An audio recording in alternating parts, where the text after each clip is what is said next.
இல்லை,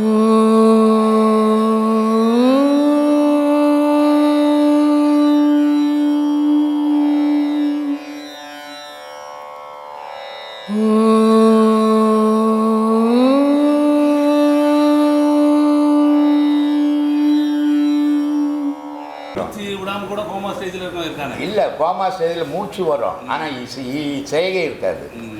சரி, நிஷ்டையில் கூட மூச்சு அடங்கி போச்சுன்னா ஒன்றும் தெரியல. ஆமாம், நிஷ்டையில் அடங்கி போயிடும். ஆமாம், அப்போ எப்படி? இல்லை, அதான் சொன்னான், செத்தாரை போல் தெரியும்னா. செத்து போனால் என்ன பண்ணோம்? ஈனமான எல்லாம் தெரியும். நீ ஆன்மீகத்தில் பயணம் பண்ண ஆண்டவன் அடையணும்னு உனக்கு மனசு வந்துச்சா, செத்தார மாதிரி தெரியணும். அதுக்கு தான் சொன்னான், உன்னுடைய மனநிலை எப்படி ஆகணும்டா அப்படின்னா, நாய் போல் அறிந்தி நரி போல் உழன்று பேய் போல் திரிந்து பெண்ணை தாய் போல் நினைத்து தவம் முடிப்பது இருக்கலாம். தாலி கட்டிட்டு உன் பொண்டாட்டி தான் அது. எப்போ நீ ஆன்மீகத்தில் ஞானம் அடையறதுக்கு முன்ன உன் மனைவியோ, ஆனால் நீ ஞானம் அடைஞ்சு ஆன்மீகத்துக்கு வந்ததுக்கப்புறம் உனக்கு தாயோ. நேற்று மனைவி, இன்னைக்கு தாயோ. ஏன்னா உன்னுடைய மனநிலை மாறி போச்சு. அந்த மாதிரி தெரியணும்னா, பேய் போல் திரிந்து பிணம் போல் கிடந்து நாய் போல் அறிந்தி நரி போல் உழன்று பெண்ணை மங்கையர் பெண்ணை தாய் போல் நினைத்து தவம் முடிப்பதே காலம். இந்த மனோபாவம் எனக்கு எப்போ வரும் இல்லையா? அந்த மாதிரி நிலைகளை நம்ம உருவாக்கிக்கலாம். அது ஆட்டோமேட்டிக்காக வந்துருது, வரும். இந்த பாடம் இல்லைன்னா வராது, தலைக்கேன்னு என்ன கிடையாது, உனக்கு வராது. ஏன்னா மூச்சு தான் உன் செயல், மூச்சு தான் நீ. அந்த மூச்சு அடங்கும் போது உனக்கு உண்மையெல்லாம் விளங்க ஆரம்பிக்குது, எதெல்லாம் உண்மை எதெல்லாம் பொய் அப்படின்ட்டு. அப்போது ஒரு மனிதனுடைய உடலில் அவனுக்கு உயிர் உடல் ஃபுல்லாக தான் இருக்குது இல்லை? அப்படிதான் நம்ம நினச்சிக்கிறோம். கால் அடிப்பட்ட நோது இல்லை, அப்போ உயிர் அங்கே இருக்குது இல்லை. விரல் அடிப்பட்ட நோது இல்லை, உயிர் அங்கே இருக்குது இல்லை. அப்போது உள்ளங்கால்லேருந்து உச்சந்தலை வரைக்கும் உயிர் இருக்குது. அதனால தான் உணர்வு இருக்குது. உணர்வு தான் உயிர், உயிர் தான் உணர்வு. ஆனால் உன்னுடைய பதி எங்கே இருக்குது? இந்த மொத்தத்துக்கும் மெயின் ஜங்ஷன் பாக்ஸ் எங்கே இருக்குது அப்படின்னு கேட்குறான் சார். நீ உள்நாக்கு இருக்குத, அதுக்கு மேலே இருக்குது. அங்கே ஒரு விளக்கு எரிஞ்சின்னு இருக்குது. அந்த விளக்கு எப்போ அணையதோ இவனுக்கு உயிர் போச்சு. அந்த விளக்கு எரியிற வரைக்கும் தான் கோமாவில் இருந்தாலும் சரி, மாமாவில் இருந்தாலும் சரி, மூச்சு உயிர் இருக்கும். அதான் அணையா விளக்கு தூண்டாமணி. ஆமாம், அதை தான் சொல்கிறான் பாரு. உச்சிக்கு கீழே ஊசி முனை வாசலுக்குள் மச்சிக்கு மேலேறி வானிதிரம் தான் எடுத்து கச்சை வடம்புரிய கயலூர் பாதையிலே வச்சி மறந்தாலே என் கண்ணம்மா வகை மோசமானேன்னு. அப்படியாப்பட்ட இடத்துல அந்த விளக்கு எரிஞ்சுங்குது. அதை நான் மறந்துட்டு உலகத்தில் திரிஞ்சு வாழ்க்கையை இழந்துட்டு திரியிருந்தம்மா. அப்படி போகலாமா, நான் வீணாக போகலாமான்னு கேட்குறேன். இவ்வளோ ரகசியங்களுக்கு சாமி, இது பப்ளிக்லாம் சொல்லிக்க முடியாது. எல்லாருக்கும் சொன்னோம்னா மொத்த பேரும் போய் டெஸ்ட் பண்ணி பார்த்துருவோம். நம்மால் அவ்வளோ கிரிமினல் டெஸ்ட் பண்ண முடியாத விபரீதத்தை உண்டாக்குவான்ற. இது உயிர்கலையாச்சுல்ல, இதை தெரியாத குரு இல்லாமல் எதுவும் பண்ணக்கூடாதுல்ல. அப்போ ஏன் சரியான குரு இல்லாமல் ஏன் பண்ணாங்க சொல்கிறா? கண்ணுக்கு மூக்கடியோ, கண்ணு மூக்கும் ஒன்றை பார்த்துங்க. கண்ணுக்கு மூக்கடியோ காதோர மத்திபத்தில், காதுக்கும் இந்த காதுக்கும் நடு மையத்தில் மத்திபம். கண்ணுக்கு மூக்கடியோ காதோர மத்திபத்தில் உன்னாக்கு மேலேறி உன் புதுமை மெத்த உண்டு. ஆஹா, உன் விளையாட்டை நான் என்னன்னமா சொல்லுவேன். இவ்வளோ அதிசயங்களை காட்டுங்கிறியாம்மா இந்த உலகத்தில். ஆனால் இது யாராலையுமே அறிய முடியாத மறைஞ்சிருந்தே செய்தியே அப்படின்றான். கண்ணுக்கு மூக்கடியோ காதோர மத்திபத்தில் உன்னாக்கு மேலேறி உன் புதுமை மெத்த உண்டு. உன்னாக்கு மேலேறி உன் புதுமை கண்டவர்க்கு கண்ணுக்கு மூக்கடியோ கண்ணுக்கு மூக்கடியோ என் கண்ணம்மா காரணங்கள் மெத்த உண்டு. ஏராளமான ரகசியங்கள் அடங்கியிருக்குது. அங்கே கண்ணுக்கும் மூக்குக்கும் காதுக்கும் நடுவில் ஒரு இடம் இருக்குது. இந்த மாதிரி இருக்குது சாமி. சும்மா இல்லை, தெய்வீகம்ன்றது அவ்வளோ விளையாட்டான விஷயம் இல்லை, ரொம்ப கஷ்டமான விஷயந்தான். ஆனால் சத்தியமான விஷயம் அதில் போய் தான் ஆகணும், வேறு வழியே கிடையாது சாமி. சரி சாமி, படிக்கலைன்றீங்க, அப்புறம் எப்படி படிக்கிறீங்களே? இப்படி தான் உங்களை மாதிரி ஆளுங்க தான் நான் ரொம்ப வச்சுக்கிறது. நான் எங்கன்னா கம்மன்னு உட்காந்துருக்கலாம்ல. அதுக்கு இல்லை சாமி, கேட்குறேன் சாமி. ஞானத்தினால பண்ணுறீங்க எல்லாம். இதெல்லாம் படிக்க முடியாது சாமி, மற்றதெல்லாம் படிச்சிடலாம், ரொம்ப கடினம். நீங்கள் இந்த திருக்குறளுக்கெல்லாம் விளக்கம் எழுதலாம் சாமி. இன்னும் நிறைய பேர் எழுதிக்கிறது சரியில்லையே சாமி, அவங்க தப்பு அவங்களுடைய விளக்கமே வேறு சாமி. அவங்க இலக்கணம் இலக்கியத்தை வச்சு விளக்கம் எழுதுறாங்க. அந்த விளக்கம் சொல்ல திருவள்ளுவர் இப்போ சொல்கிறாரு. நான் என்கிட்ட அம்பத்தூரில் தினமும் ஒரு திருக்குறள்னு யூடியூப்பில் போடுறாங்க. அது நான் பேசுனதை பார்த்துட்டு, சாமி நாங்கள் வரோம், நீங்கள் உங்களுடைய விளக்கங்களே வேறவா இருக்குது, ஆனால் நிஜமாக இருக்குது, அதனால் டெய்லி இருக்கணும். ஐயோ சாமி, நான் சும்மா ஏதோ தத்துக்கான்னு 2 சொன்னேன், அதனால் எனக்கு திருக்குறள்லாம் மொத்தம் தெரியாது, நானே 1ஆம் கிளாஸ் கூட படிக்காதுவேன், திருக்குறள் எனக்கு தெரியாது சாமி, தயவுசெய்து வராதிங்கன்ட்டேன். ஏன் சொல்கிறேன்னா, நமக்கு ஒரு 10 விஷயம் தெரியும்னு சொல்லிவிட்டு 1000 விஷயமும் தெரியுன்ட்டு வந்துடுவாங்க. அவன் தெரியாத நம்ம மொழிக்கூடாது, உண்மையை சொல்லணும். அதனால் நான் ஓப்பனாக சொல்லிவிட்டேன். அவர் சொல்கிறாரு, வருமுன் காவாதவன் வாழ்க்கை எரிமுன் வைத்தது போல் கெடுன்றாரு. நம்மால் திருக்குறளில் என்ன சொல்கிறாங்கன்னா, எந்த ஒரு விஷயத்தையும் யோசி, உனக்கு ஆபத்து வரத்து முன்னே நீ காப்பாற்றிக்கோ, ஜாக்கிரதை ஆகிடு அப்படின்னு இலக்கணத்தில் அவங்க சொல்கிறாங்க. அதை சொல்கிறதுக்கு வள்ளுவரை ஒன்று நமக்கு தெரியாதா? புலி ஒன்று இப்படி வருதுன்னா நம்ம எதிர போன மாட்டி போன்ட்டேன், இல்லை வண்டி ஏறும்போது இல்லைப்பா டிரைவர்கிட்ட போய் நீ கவுத்துடுவியா, நான் ஏறி உட்காட்டா கவுக்காமல் எடுத்து போவேன்னு கேட்க முடியுமா? சாத்தியம் இல்லாத விஷயம். ஆனால் உங்களாட்டுமே டிரைவர் வேலை செஞ்சவர் ஒருத்தர் அந்த இந்த ஐசிஎஃப்பில் ஏகாம்பர சாமிகள்னு ஒருத்தர் இருந்தார், அவருக்கு தான் சீசனாக இருந்தேன் நான். அப்போ இந்த இதுக்கு விளக்கம்லாம் நல்லா கொடுத்தாரு. அவரையும் எழுத சொன்னால் அவரும் இல்லை சாமி, அது ஏன்னா அதெல்லாம் படித்தவங்க விஷயம். அது கலைஞர் எழுதிக்கிறாரு, பரிமளகர் எழுதிக்கிறாரு, 1000 பேர் எழுதினுக்கிறாங்க. நம்மளுக்கு எதுக்கு அந்த வீண் வேலை? நம்ம எதில் போகிறோமோ அது ஒன்று உருப்படியாக பண்ணிக்கணும் போகலாமே. அதெல்லாம் வேண்டாம் அவர் சொல்கிறாரு. ஆனால் மெய்யர்த்தம் நீ உங்களை மாதிரி இதில் வந்துச்சுன்னா மெய்யர்த்தங்கள் கிடைக்கும். இல்லை, அவர் சொல்கிறாரு, வாழ்க்கை பெருங்கடல் நீந்துவார் நீந்தார் இறைவனடி சேரார் அப்படின்ட்டு. இது என்ன? அது பரிமளாளர் வித்தியாசமான கருத்தை சொல்கிறார். ஆமாம், எல்லாருமே வாழ்க்கை பெருங்கடல். அது என்ன வாழ்க்கை பெருங்கடல்? ஒரு மனுஷன் போட்டான், சாக தான் போகிறான், அது என்ன பெருங்கடல்? ஆனால் பெருங்கடல் இருக்குது, அதுக்குள்ளே தான் நம்ம வாழ்ந்துருக்கிறோம். எப்படி? கடல்னா வயிறு, வயிற்றில் தண்ணி இல்லைன்னா நம்ம செத்து போயிடுவோம். அப்போது இந்த மூச்சாகப்பட்டது அந்த நீர்லேருந்து தான் உருவாக்கின்னு வருது. கடல் இல்லைன்னா இந்த பூமியில் காற்று வராது. அப்போ நீர்லேருந்து தான் காற்று உருவாகுது, நீர்லேருந்து தான் பிராணன் உருவாகுது, நீர்லேருந்து தான் அபானன் உருவாகுது. அப்போது இந்த வயிற்று பகுதியில் இப்போது நீங்கள் பார்த்தீங்கன்னா கிராமத்துங்களெல்லாம் கேஸ் எடுப்பாங்க. பெரிய ஒரு தொட்டி ஒன்று கட்டிட்டு அதில் சாணியை கொட்டிட்டு நல்லா தண்ணி ஊற்றி குழைச்சிட்டு ஸ்லாப் போட்டு மூடிடுவாங்க. அப்போ காற்றே போகாதும் போது அது கேஸ் ஃபார்ம் ஆகிடும். நம்மளை அதை எடுத்துன்னு வந்து அடுப்பில் வச்சு அடுப்பு எரியுது, ஆனால் நம்மளையே அடுப்பில் வச்சிடுறாங்கல்ல இந்த கேஸ். என்ன பண்ண சுடுகாட்டில் போனால் அதில் தான் தூக்கி விட்றான் நம்மளை. படான்னு 1/2 மணி நேரத்தில் கதை முடிஞ்சு போகுது.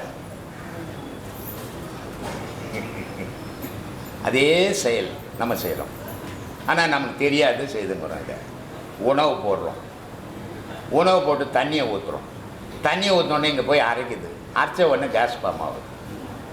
அந்த கேஸ் தான் பிராணன். அந்த கேஸ் மாறுபட்டு அதனுடைய தீய கேஸ் போகும்போது வெளியே அது அபானன். அதே செயல் தான் செய்யுது. அப்போ இந்த உணவுன்னு ஒன்று இல்லைன்னா கடவுளுன்னே ஒன்று இருக்க முடியாது. அதனால தான் நான் பல வீடியோக்களில் சொல்லுவேன், மனிதனுக்கு உணவு கடவுள் எதிரானா உணவு தான்டா கடவுள். முதல்ல அது பிறந்த குழந்தையாக இருக்கட்டும், போகிற கடவுள்னா இருக்கும், எல்லாருக்கும் உணவு தான் கடவுள். மற்றதெல்லாம் அப்போ இருந்தால் சும்மா கற்பனை தான் மீதெல்லாம். அப்போது அந்த உணவு பை போடணும், அங்கே தான் மூச்சு உறவாடின்னு இருக்குது, மூக்குக்கும் வயிற்றுக்கும். எல்லா மனுஷனுக்கு அப்படி தானே உறவாடிங்குது. அவர் என்ன சொல்கிறாரு, இப்படி உறவாடிக்கின்னு நீ வாழ்ந்தீங்கன்னா கடவுள்கிட்ட போய் சேர மாட்டேன், இது மாறுபட்ட வழியில் அனுப்பணும் நீ அப்படின்றாரு. இதை தாண்டிக்கணும் நீ. இதை தாண்டினா தான் நீ கடவுள்கிட்ட போக முடியும். இதை தாண்டாமல் அந்த நீர் பகுதியிலே விளையாடிக்கிட்டு இருந்தீங்கன்னா உன் வாழ்க்கையை முடிஞ்சு போய்டுன்றது. அதனால சொல்கிற வாழ்க்கை பெருங்கடல் நீந்துவார் நீந்தார் இறைவனடி சேரார். அதை நீந்தி கரை ஏறி போயிடணும். போனீன்னா நீ கடவுள்கிட்ட போகலாம்.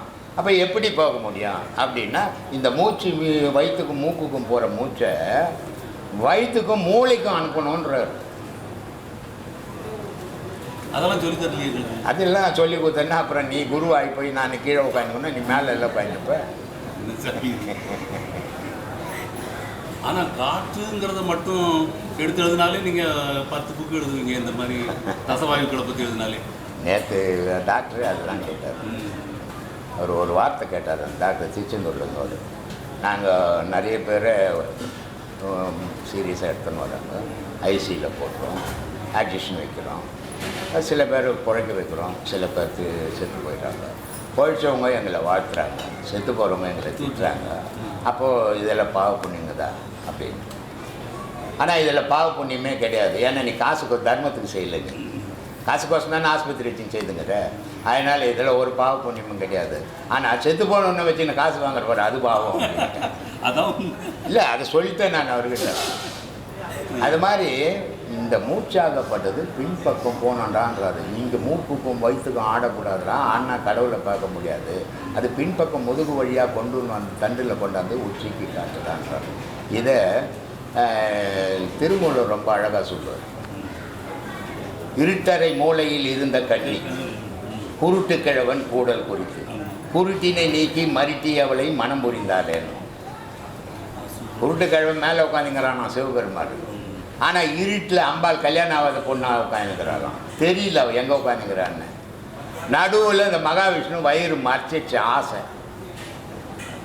அப்போது இந்த வழியில் வந்தால் விடமாட்டேன்றான் இந்த ஆள் அண்ணன் மகாவிஷ்ணு இந்த வயிறு. அப்போது இவனுக்கு தெரியாமல் தான் அந்த அவங்க வீட்டுக்காரை பார்க்க போகணும்.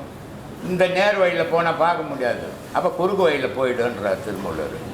முதுகு தண்டு வழியாக போயிடு. அங்கே போனீங்கன்னா பாவம் உனக்காக அந்த ஆள் காத்திருந்து கண்ணே போயிட்டு உட்காந்து கிடக்குறான். அந்த ஆளை போய் சந்திச்சுக்குமா அப்படின்றான். முதுகு தண்டு வழியாக போனால் பாவம் வீட்டுக்காரர் பார்த்தாமல் கண்ணீர் அதை உட்காந்துங்கிறாரு. வீட்டுக்காரர் காதில் போய் அம்மா சொல்கிறாங்க, அம்மா நான் வந்துக்கிறேன் வீட்டுக்கார, இனிமேல் ஒன்றும் பயப்படாத, உனக்கெல்லாம் கண்ணு வந்துடும். உடனே அவர் திறந்து பார்த்த உடனே அந்த அம்மாவனுடைய வெளிச்சத்தில் அவருக்கு கண்ணு வந்துடுச்சான்.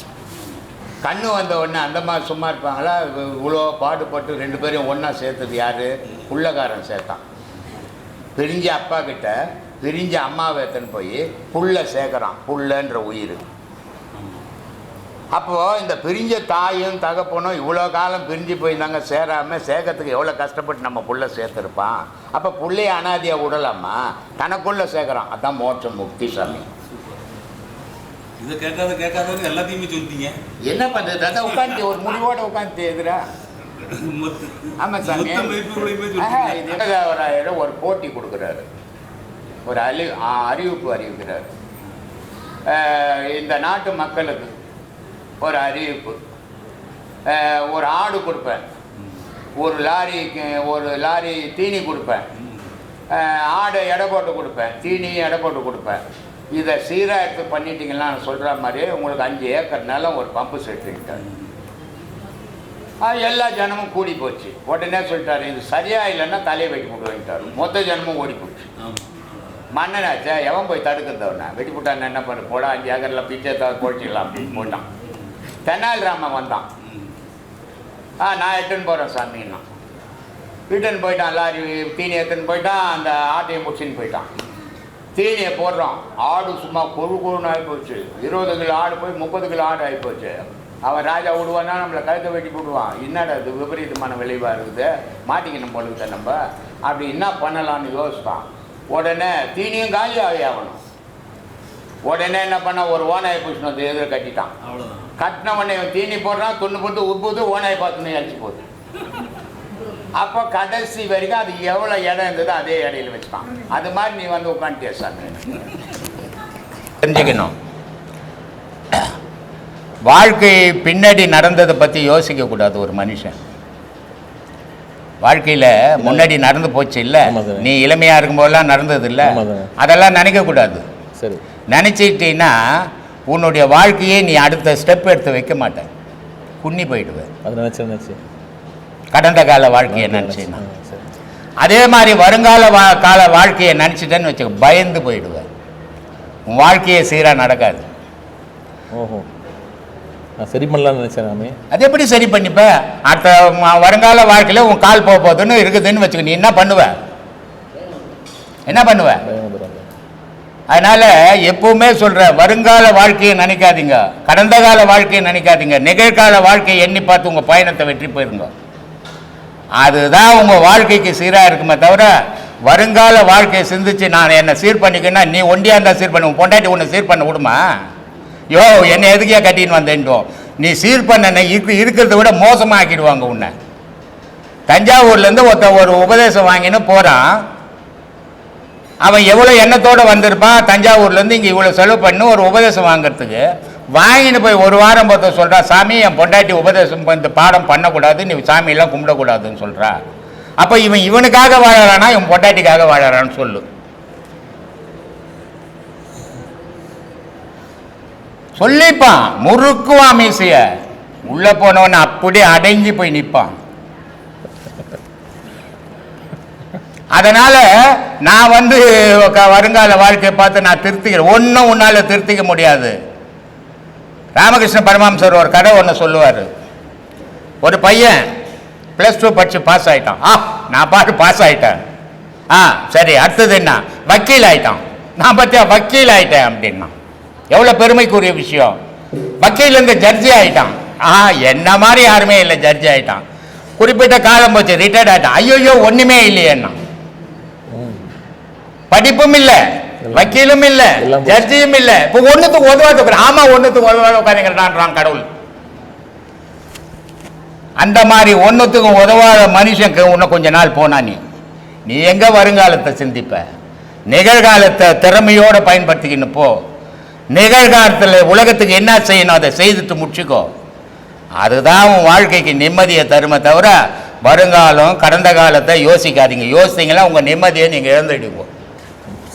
புண்ணியத்தினுடைய பலனும் பாவத்தினுடைய பலனும் வித்தியாசம் இருக்குது. பாவத்தினுடைய பலன் செய்கிறவன், பாவம் பண்ணுறவனுக்கு புண்ணியம்ன்ற ஒரு பேச்சுக்கே இடம் கிடையாது. அவன் இந்த மண்ணோடு தான் மடிஞ்சிக்கின்னு இருப்பான். 100 பிறவி எடுத்தாலும் இந்த மண்ணிலேயே இருப்பான். புண்ணியம் பண்ணிக்கின்னு வருவன் என்ன பண்ணுவான்னா 4 பிறவி எடுப்பான். 5ஆவது பிறவி கடவுளுடைய காலடியில் நிற்பான். புண்ணியத்துக்கும் பாவத்துக்கும் உள்ள வேறுபாடு தான். எவ்வளோ பாவம் பண்ணுறியோ அவ்வளவும் இந்த மண் பூமியில் தான் நீ உலாவிக்கின்னு இருக்கணும், எத்தனை வாட்டினாலும். ஆனால் புண்ணியத்தை பண்ணும்போதும் பிறப்பு எடுப்ப. எப்படிப்பட்ட பிறப்பு? அசுத்தம், சுத்தம், பரிசுத்தம். இந்த 3 விஷயங்குது இல்லையா? இப்போ தண்ணி இருக்குது, காவாயில் ஓடுது, அதுவும் தண்ணி தான் இல்லையா? கங்கையில் ஓடுது, அதுவும் தண்ணி தான்.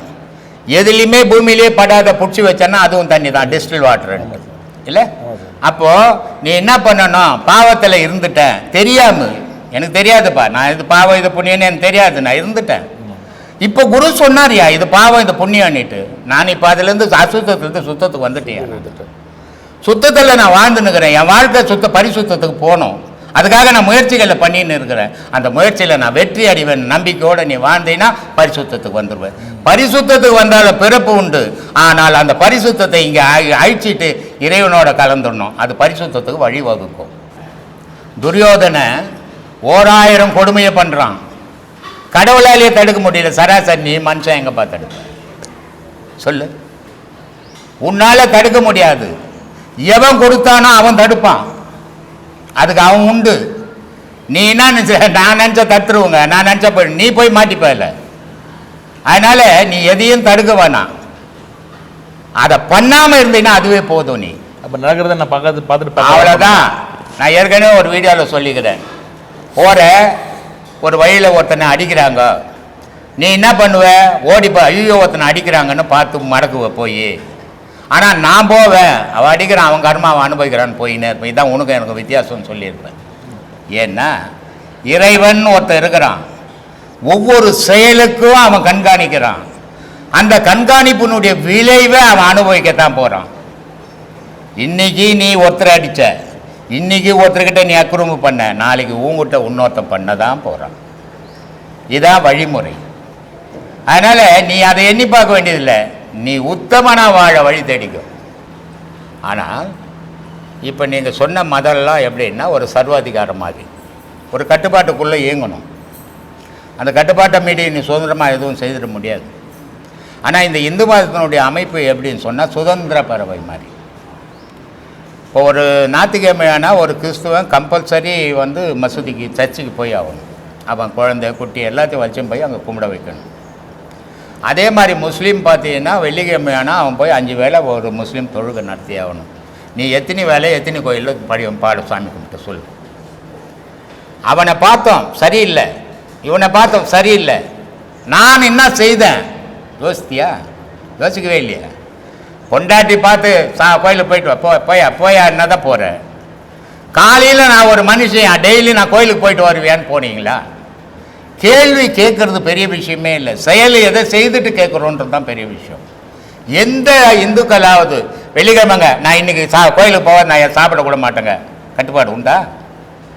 திங்கக்கிழமைங்க இன்றைக்கி திங்கள்ங்க சந்திர பகவானுக்கு முக்கியமான நாளுங்க நான் கோயிலுக்கு போயிட்டு தாங்க சாப்பிடுவேன்னு சொன்னீங்களா? எப்போவாவது கோயிலுக்கு போனது உண்டா?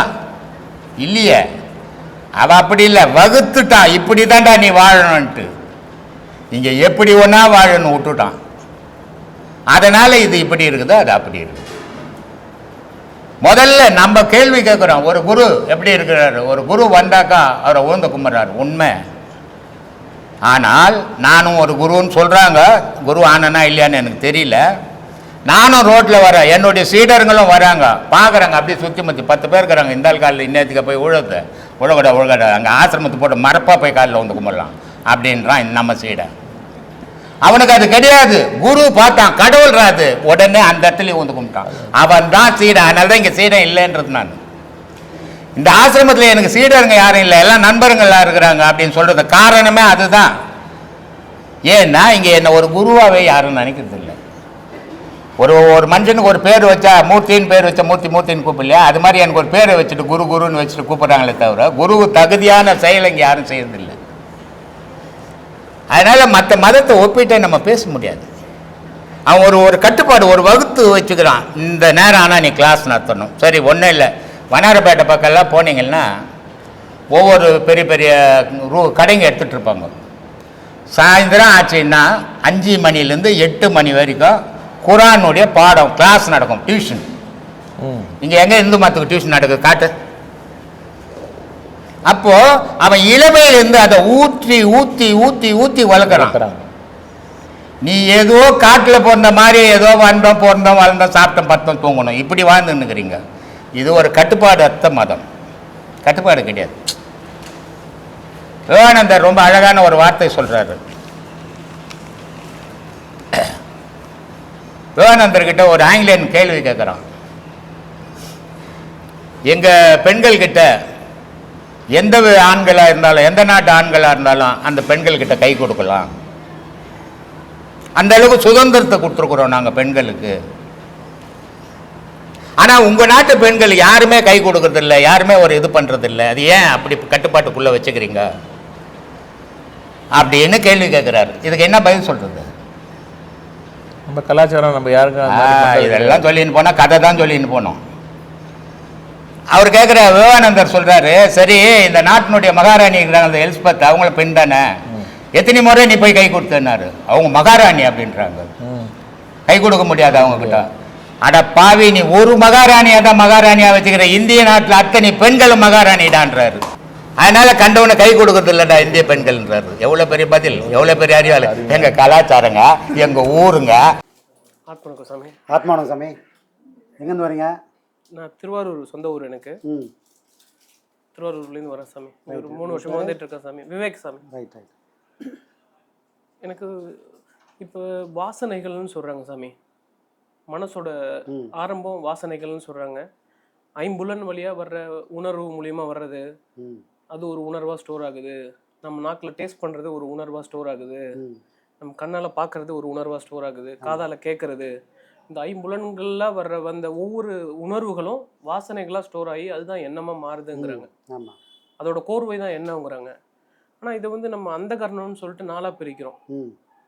என்னோட அண்டர்ஸ்டாண்டிங்கில் நான் புரிஞ்சுக்கிட்டது எப்படின்னா, இப்போ ஒரு காரை எடுத்துக்கிட்டு நான் பார்த்தேன்னா அந்த கரணத்தில் ஃபஸ்ட்டு மனம்னா அந்த காரோட அழகை வர்ணிக்கிறது மனமாக இருக்குது. ம் புத்தினா அதில் உள்ள இன்ஜின் கெப்பாசிட்டி டெக்னிக்கலாக டிசைட் பண்ணுறது புத்தியாக இருக்குது. ம் அடுத்தது அகங்காரம்னா ஒரு கெத்தாக அந்த காரை ஓட்டிட்டு போகணும் அப்படிங்கிற திங்க் பண்ணுறது அகங்காரமாக இருக்குது. அடுத்தது சித்தம்னா இதுக்கு லோன் எடுக்கணும், அனாவசிய காசு வருது, இது தேவையில்லை நமக்கு அப்படின்னு ஒரு தெளிவோடு யோசிக்குது. இந்த 4 விஷயத்த நம்ம பார்க்கும்போது ஒவ்வொருட நோக்கமும் வெவ்வேறு டைரக்ஷனில் போகுது. ஒன்று நல்லதை நோக்கி போகுது, ஒன்று தப்பானதை நோக்கி போகுது. ம் இது வந்து இறைவன் தான் படைச்சிருக்காரு நாளையும். ஆமாம். அவர் நினச்சா இந்த 3 அகற்றிட்டு சித்தத்தை மட்டும் படைச்சிருக்காமல சார். அவர் நினச்சா நம்ம பிறக்க வைக்காமல் இருக்கலாம். பிறக்காமல் இருக்கலாம்ப்பா. ஏன்ப்பா பிறக்க வைக்கணும்? பண்ணிருக்கலாம்ல. அது ஏன் மனசை மட்டும் ஏன் நிறுத்தணும்? நம்மளே நிறுத்திட்டு இருக்கலாமே. ஸ்டார்ட் பண்ணிட்டு தான் பிரச்சனையே கிடையாது. ஆமாம், உலகத்தை நிறுத்திருக்கலாமே. ஆமாம், ஆமாம் சார். இல்லை நல்லவங்க ஒரு சுச்சுவேஷன் அந்த மாதிரி பேடான ஒரு சுச்சுவேஷன் இருந்திருக்காருல்ல சாமி. அதுதான் அது ஆனால் இதே கூட்டத்துலேருந்து நல்லவங்களாம் வந்திருக்காங்களா, நல்லவங்களாம் வாழ்கிறாங்களே. இதே கூட்டத்தில் ஞானிகளும் வந்திருக்காங்களே. கண்டிப்பாக கண்டிப்பாக. அப்போ அது காரணம் என்ன? அவங்க ஃப்ரீடத்தை கரெக்டான வழியில் அவங்க கொண்டு போகிறாங்க. அதுதான். நாம் ஓட்டுறவங்க. நாம் வண்டி எப்படி ஒன்றா இருந்து போட்டோம், அது அழகாக இருக்கட்டும் அழகாக இல்லாத போட்டோம், நல்லா இருக்கட்டும் நல்லா போட்டோம், அதில் விஷயம். ஓட்டுறவங்க என்ன பாவனையில் ஓட்ட போகிறாங்க அந்த வண்டியை. மனம்ன்ற வாகனத்தை காரணம் வச்சுக்கோங்க. அந்த வாகனத்தை ஓட்டுறவங்க கிட்ட தான் அந்த சிறப்பு இருக்கணுமே தவிர காருக்கிட்ட எதுவும் இருக்கக்கூடாது. ஆனால் நம்ம என்ன நினச்சிக்கணும்னா, என்கிட்ட இத்தனை கோடிக்கு மதிப்புள்ள கார் இருக்குது அப்படின்னு காருக்கு மதிப்பை கொடுக்குறானே தவிர ஓட்டக்கூடிய நமக்கு மதிப்பு தெரியல. அதனால வந்த பிரச்சனைங்க தான்.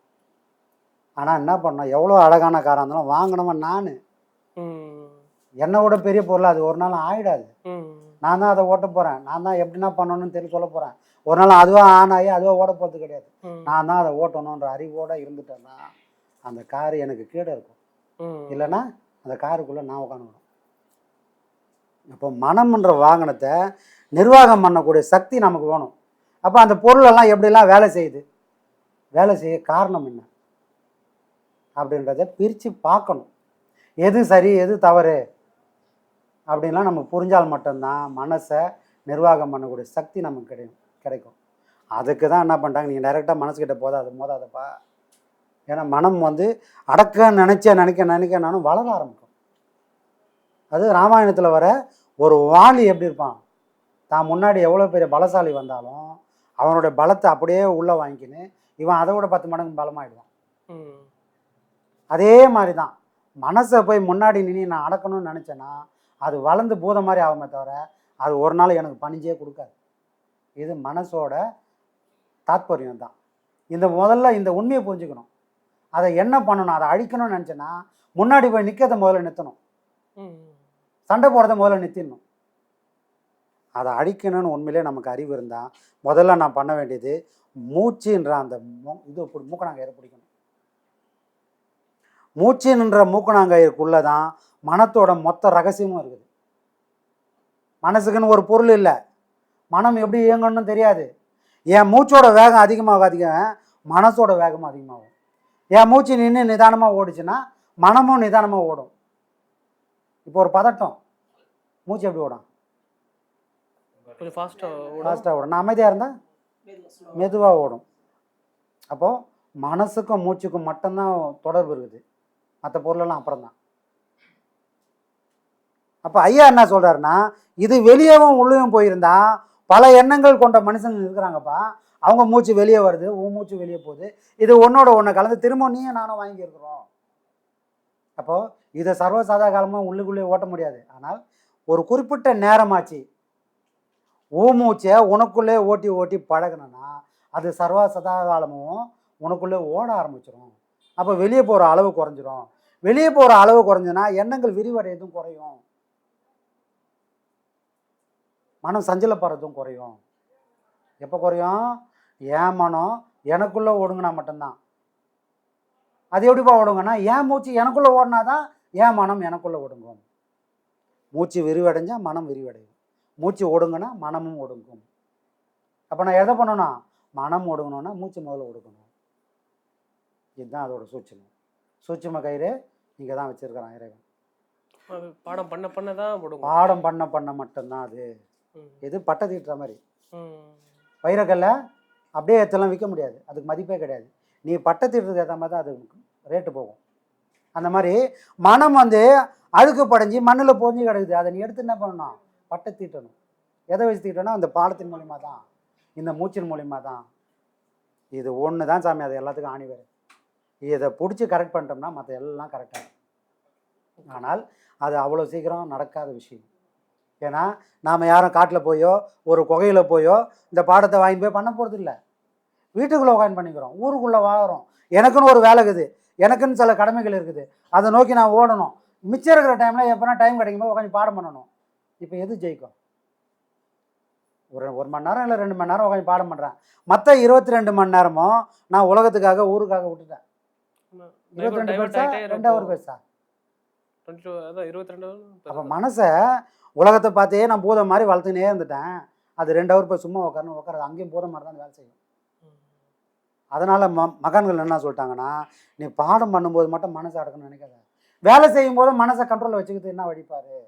அப்போது எதை செய்கிறியோ அதை மட்டுமே செய்யறதுக்கான முயற்சியை முதல்ல பண்ணு. அதுவே ஒரு தவம். நீ 2 ஹவர் அடக்கணும்னு நினச்சினா அடக்கவே முடியாது. ஆனால் 22 மணி நேரம் உன் மனசை உன் கண்ட்ரோலில் வைக்கிறதுக்கு வழி எதை செய்கிறியோ அதுவாகவே நீ ஆயிடுப்பா. நல்லதாக கெட்டதாலும் அப்புறம் நல்லது கெட்டதுக்கு புள்ள போவானா நம்ம. ஆனால் நீ ஏதோ ஒரு வேலை செய்ய போகிற, படிக்கிறியோ சாப்பிட்றியோ ஒரு தொழிலை செய்கிறியோ, எதை செஞ்சாலும் நீ அதுவாக ஆயிடு. அந்த மனபாவனை உனக்கு வந்துச்சுன்னு சொன்னால் இங்கே வந்து உக்காஞ்ச உடனே நீ இதுவாகவே ஆயிடுவே. அங்கே போராட்டமே இருக்காது. புரியுதா சொல்கிறது? 22 மணி நேரமும் இந்த பாவனையில் போயிடணும். போயிட்டா இங்கே உட்காரும்போது போராட்டம் இருக்காது. ஆனால் நம்ம என்ன பண்ணுறோம், 22 மணி நேரமும் நம்ம வெளி வாழ்க்கையை வாழ்ந்துட்டோம். 2 மணி நேரம் இந்த வாழ்க்கையை வாழ்றதுக்கு அது மனசை இழுத்து வைக்கிறோம். அது வாழ மாட்டேங்குது. ஏன்னா அது வேற ஒரு பழக்கம் இருக்குது, அது ஓடுது. அப்போது நம்ம எதையுமே தவிர்க்கவே முடியாது. இதுக்காக பாடத்துக்காக ஊரையோ உலகத்தையோ வருமானத்தையோ குடும்பத்தையோ விட்டுற முடியாது, எல்லாம் வேணும். ஆனால் இங்கே ஐயா சொல்கிறது என்னென்னா, நீ எதையாவது செஞ்சுன்னு போப்பா, எதை செஞ்சாலும் நீ அதுவாகவே இரு. பொண்டாட்டிக்கிட்ட புருஷனா இரு.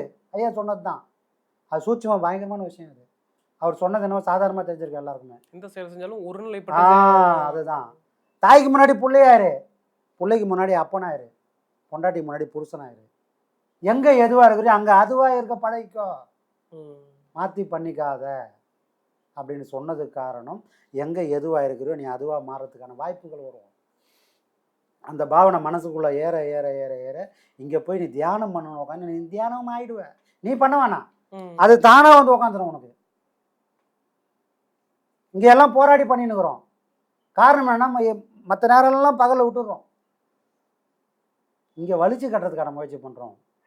ஆனால் இந்த விஷயத்தை புரிஞ்சுக்கின்னு நம்ம வாழ்க்கையை நடத்த எங்கே போனாலும் அங்கே அதுவாக இருக்கிற மாதிரி பாடம் பண்ணும்போது நம்ம பாடமே ஆகிடுவோம்.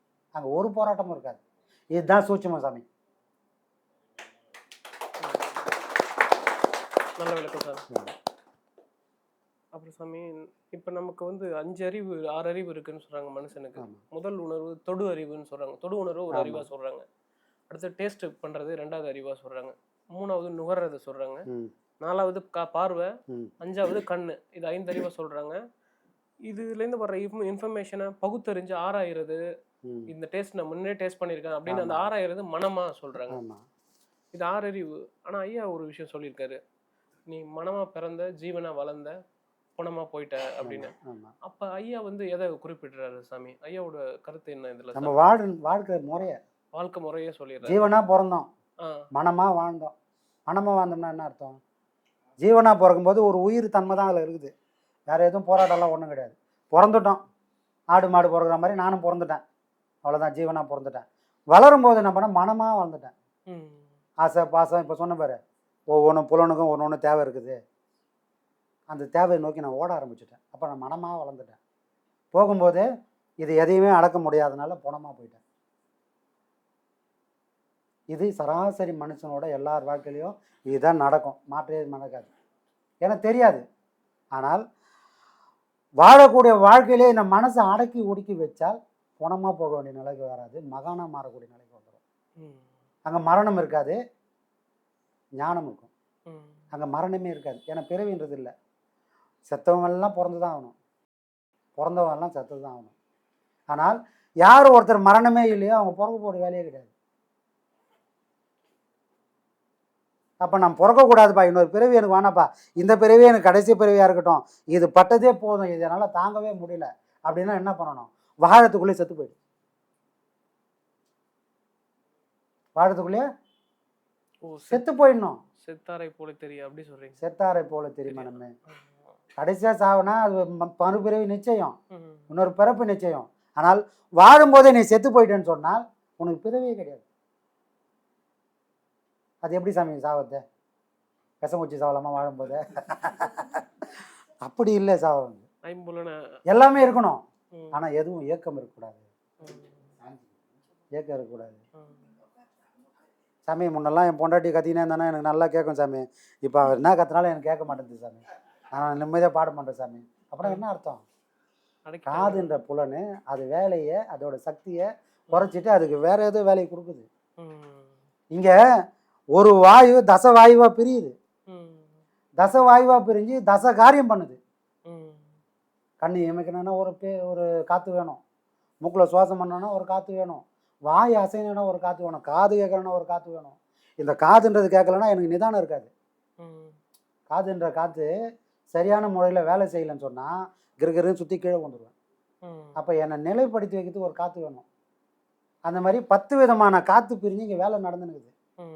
இப்போ எனக்கு நல்லா கேட்ட இந்த காது இப்போ பாடம் பண்ண சரியாக கேட்க மாட்டேங்குது சாமி. காரணம் என்ன?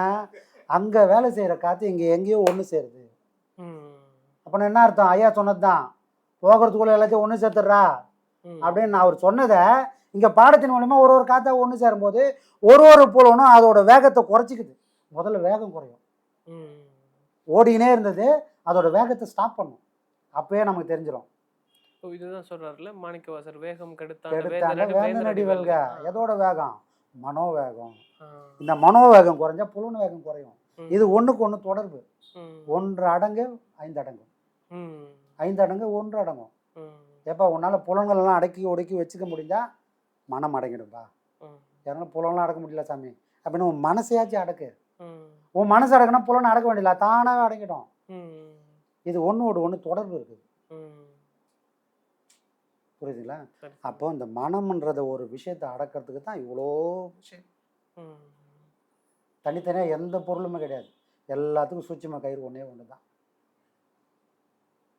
புரியுதுங்களா? இதுதான் சாமி விஷயம்.